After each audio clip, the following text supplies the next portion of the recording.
Hey y'all, here's my free marriage counseling video, because I'm tired of talking about the end of the world and the election. Alright, men, you need to be careful in the way that you are intimate with your woman.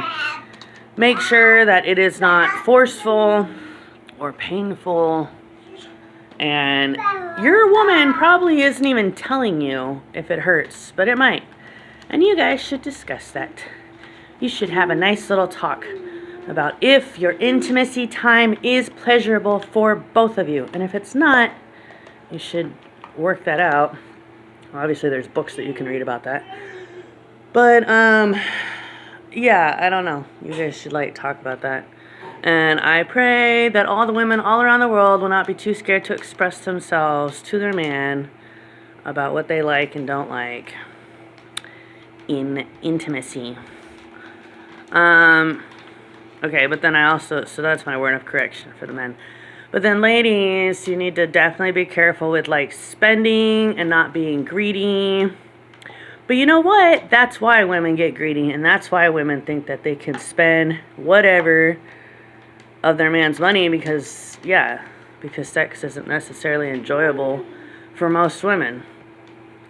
Which, this is something crazy. My very first boyfriend, I remember he told me that his parents hadn't had sex in 10 years. And I was like, what the heck? That's so weird. And then I was like, maybe that's just a white woman issue.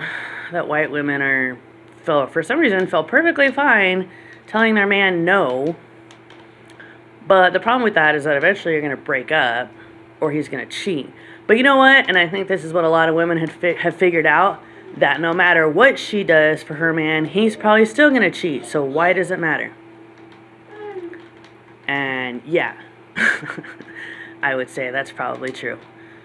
But overall, if you want to keep your man, I don't know. You could just say, and a lot of couples do this. At some point, they're just friends. You know? They're just friends. The woman is finally tired of sex and feeling like a slave. So they just become friends, and then the man is like a wild dog and runs around and bangs whatever man or woman he wants to. And I guess that's just what happens in a lot of relationships, but it's really sad. But I guess if they stay together just for the friendship, then that's kind of cute. I don't know, but I know, and this has bothered me my entire life, and I told my ex this, that I've always been bothered by the male sex drive. Because if it didn't exist, my dad would not have tried raping me when I was 6, you know? And just think of how many women and children get raped in some form or fashion by men because of their sex drive. It's ridiculous. But then men could say, well, it's not my fault to have this testosterone. Yeah, I know. Testosterone is insane. I'm pretty sure, I looked it up once, I think men have testosterone 800 or 900, and women's it's 100. So that's why women don't understand men, and men don't understand women. Because our testosterone is so different. And then it's why did God curse? You could say it's a curse. Why did God curse men with extremely high testosterone? I don't know. To make sure that the human species does not go extinct. But, man, I feel like this is what God should have done.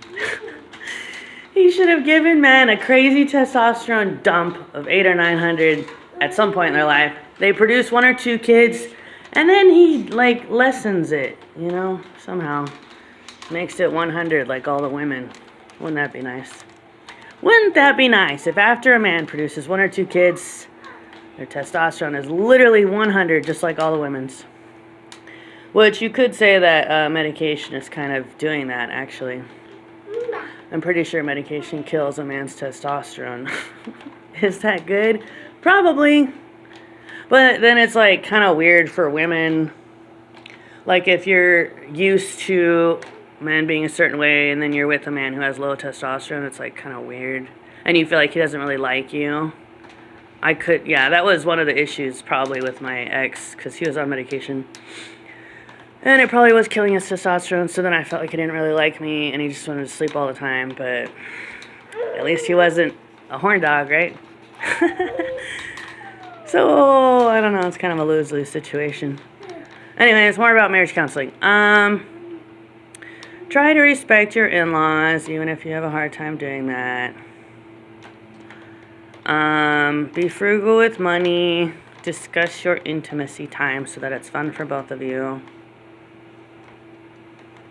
Men, you should be willing to listen to your woman talk and don't complain about it. My ex totally complained about me talking.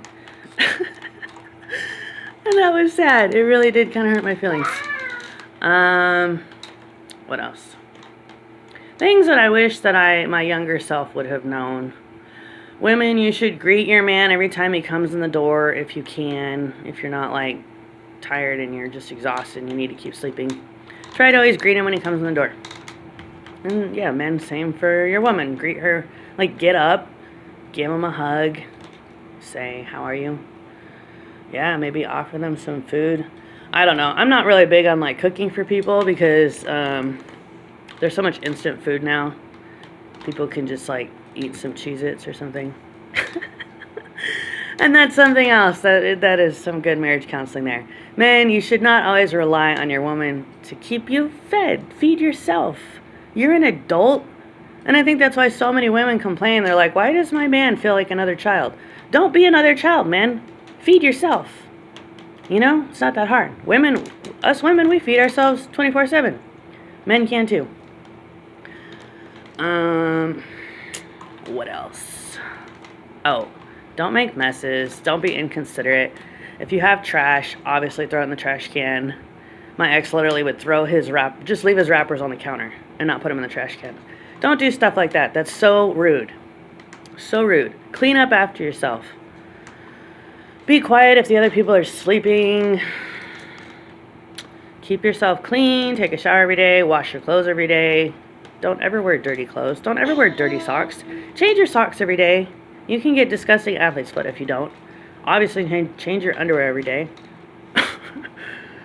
This should be common knowledge, but it's not for everybody. Brush your teeth every day. Floss. Use mouthwash. You know, something that was really sweet that one of my exes did for me was he would literally take my car to go put gas in it. So I wouldn't have to put gas in my own car. And that was just the sweetest, kindest thing that anyone's ever done for me in my entire life. I have no idea why. Maybe God told him to do that to show me some love. And then my ex would buy me lunch every day from anywhere that I wanted it. I mean, not anywhere. Usually it was like fast food, not like a restaurant. But that's how he showed his love for me. And that was really nice. I really appreciated that. That was the only way that he showed his love for me, but at least he did that. And then my ex-husband, how did he show his love for me? The only thing I can think of is that he would get on the floor and play with our two daughters and actually look at them and talk to them and play with their toys with them while I made his eggs in the morning or, you know, whatever food I was making for him. That is really, really nice if a man can do that. Actually show interest in the children. Yeah, because if a man shows no interest in his child, the woman's not going to want to give him any more kids. Which is basically what happened with my ex. I really don't want to give him any more kids because he really didn't show any interest in our son. Not really. Anyways, what else could help all y'all out there? I don't know. Be respectful. Be nice. Don't yell at each other. Don't cuss at each other. Don't call each other names, obviously, other than Sweetie Poo and Dear. Yeah, and women, control your spending. Unless your man legit doesn't care, but usually the guy cares. So, yeah, my ex-husband wanted me to ask him before I bought anything, and I was like, that's ridiculous. But you could have some kind of rule before you buy anything over, like, $20 or something. You could ask your man or, you know, whatever, if they would like you to. Which, in our modern world, probably every man would love his woman to ask him before, yeah. Don't just pretend like it's your money unless you actually earned that money, you know? Which is kind of tricky when there's kids and the man's working. Like, yeah, whose money is it really? Technically, the man earned it at his job, and it's his paycheck. So, keep that in mind. What else? Yeah, don't have too many kids because it'll just stress you out. I just thought of the phrase. There's a Bible verse. 2 are better than 1, for if his friend falls down, his other friend can help him up. 2 are not better than 1 when it comes to kids. Just have 1. Seriously. Like, I had 2, and it felt like I always felt left out. Like, the kids were in their own little world. You know, I think it's a lot better to just have 1. And, yeah, if you're not, like, a millionaire or a billionaire, you should just have 1, honestly. Because no one needs more than 1 kid. It's too much work. I've been there. I had 2. Gave them to my ex-husband. Now I have 1. 1 is better. What else could I tell you guys? I guess that's basically it. Go to church. Go to church. The best date you could possibly do with your man or woman is to go to church together. I don't know why, but it's like super bonding to go to church together. And it makes you love each other more. So, go to church. And read the Bible together. And listen to sermons together. And you know what's really cute? If you listen to a sermon and you cuddle while you're listening to the sermon. Yeah. Me and my ex did that, and it was nice. That was like the one that was like the one thing that I really liked doing with him. Anyways, I hope you all have happy relationships and that you actually like whoever you're with. Because it's always a plus. God loves you all. God bless. Bye.